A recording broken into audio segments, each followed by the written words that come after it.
noong unang panahon ba, nung bago pa ako dito, hindi ko alam kung anong gamit yung matulis na yan. Itong ano ko pala, ay magkukulay ako ngayon ng buhok. Ayan ang gamit ko, Welaton.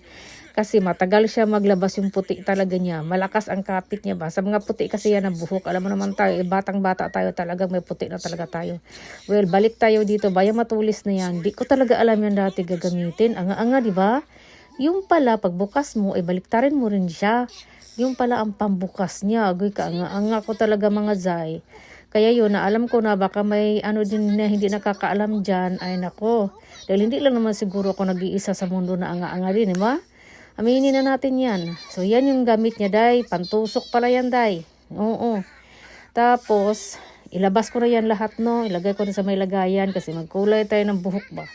Gusto ko talaga yung Welaton ba. Kasi ano, may mantika, bitaw siya. Iwan ko, anong gamit yan, basta may mantika. Pagkatapos ng magkulay, parang nagmantika-mantika yung buhok mo. Pero 1 week lang. Mag-dry naman siya ulit. Lahat naman ng kulay, pang ma-dry naman siging kulay ng buhok, di ba? Tapos, gusto ko talaga tong Welaton. Yun lang.